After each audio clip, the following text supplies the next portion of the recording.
And now, it's time for another Dice Tower review with Tom Vasel.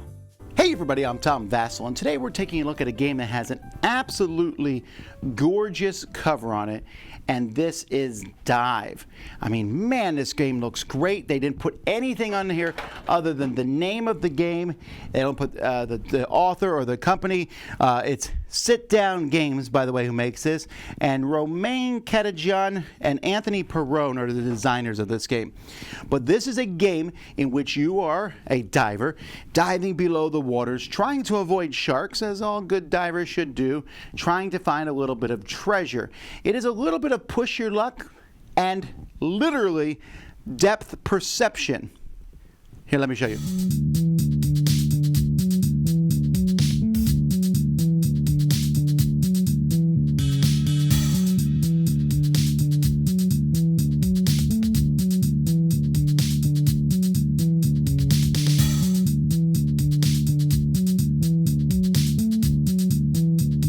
In this game, you're going to be placing a bunch of clear tiles, and you're going to be reversing them, flipping them, shuffling them together, doesn't matter what orientation they are, and putting them here. Each player is going to get a diver along with 5 tokens, numbered 1 through 5, and they're going to place a scoring token on the board here. And each round of the game, players are going to be looking at this. So everyone's going to be looking at this at the same time, trying to peer into the depths of the sea. And they're going to program each of these spots here with these discs and compared to the levels that are there. So if I think the top level does not have a shark, I'll put the number on the white side. If I think it does have a shark, I'll put it this way.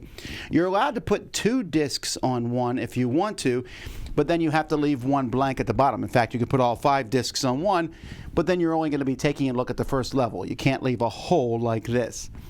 Everyone's doing this behind a shield. When they're done, everyone reveals the shield, and you start taking a look at the levels. So what you're going to do at that point is you'll take the first level off and put it here on the board, so you can see what's on that level. And you look to see if there's any sharks.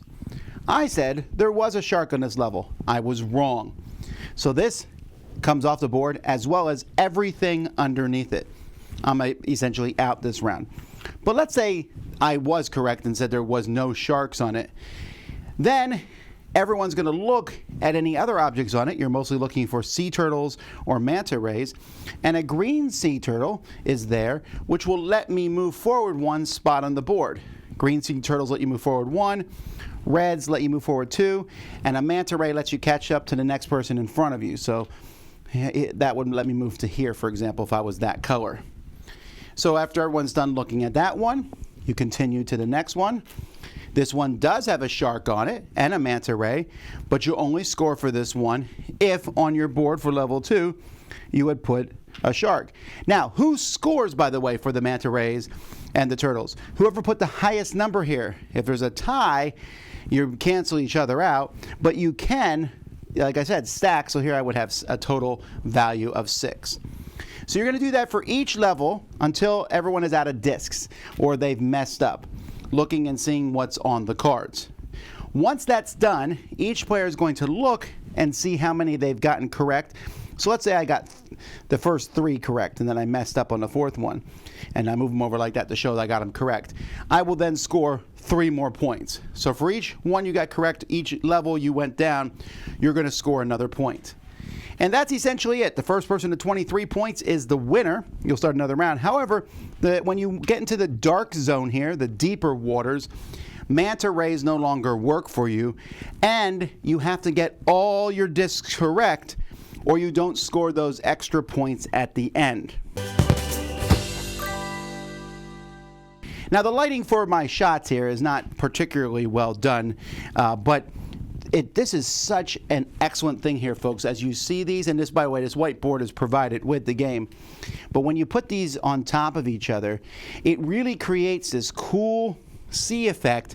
And you're trying to look there and trying to guess how far down stuff is. And I just love how these look. Some of the tiles have holes in them. So let me, oh, look at this one. It's just a giant whale.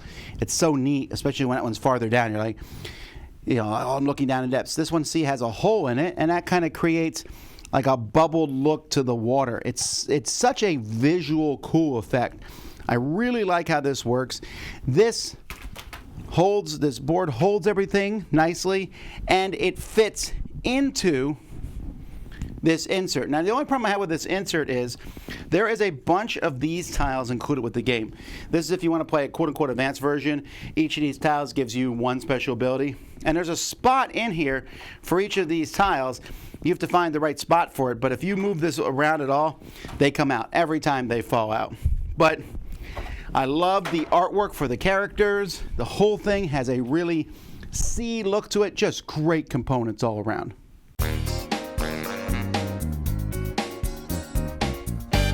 If you don't understand how the game works after my explanation, I understand.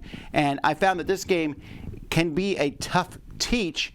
You actually just have to play it. It's one of those games I'm like, forget it, just put some discs out, we'll flip over things, and I'll show you how it works. Because the concept of if you have the same number as other people, nothing happens. If you can put multiple discs, if it has to be shark or not shark, or the whole thing bombs. That can be a little confusing to understand at first, but once you understand it, it's really simple. But I want to give props to Dive, not just for the cool components and everything, but I want to give props to Dive for utilizing the components and bringing a theme into here in one of the strongest ways I've seen in years. This game, you are diving below the surface of the water, going to different levels, and it literally feels like that. That's what the game is about, and the mechanisms match marvelously. This is a unique, intriguing game. It's not going to be for everyone, but it's one that I really like. I like looking at it. I'm telling you, folks, it's not very easy.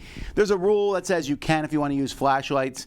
We didn't have that problem here because we have studio lights, and it wasn't so hard to see. But as you're looking and going, okay, that shark definitely looks like it's on the top one. I think it might be one down. You know, and do I even care? Do I want to win that one? I think there's a manta ray down there, and I'm behind. I want to catch up. It's so intriguing, and the game isn't very long. I mean, you could technically go through every spot, and I've gotten close in one game or two, but for the most part, someone's going to score. And even at the end, you know, you need to get them all right, so sometimes I just put all my discs on the top 2 or 3.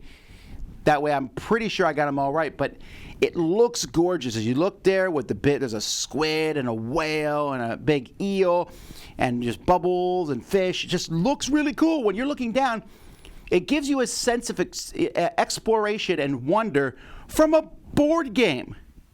You know, normally that sort of thing comes from watching a documentary or actually going out and seeing the fish in the sea. This does a really good job at bringing that to life. So that's why I like this game so much. It's fun. I really like playing the game. It's quick, it's easy. There's just basically, but I mean, it's really simple. You're just guessing, and then you're trying to outguess everybody else. Like, oh, I think someone else wants it. Am I going to put 2 discs here? Or I'm going to forget everything else. I'm going to get all 5 levels correctly. So there's a good game in here. But the way that they stuck theme into this game in such a way that this game could not be themed with any other theme. This is the only thing that can work. And how many games can you say that for? Sit Down is often known for their speed games. They make a lot of speed games. They make unique, weird games. This one is unique, weird, and fun, and I fully expect this to get a lot of praise from people when they see it and try it out. It's a fun game. It could be played almost as a filler, a game you play between other games. It's not a long game. I want to say on the box it says 30 minutes here, but it could be a little longer, it could be a little shorter. It works well for families. Just excellent all around. Definitely recommended by me. Dive.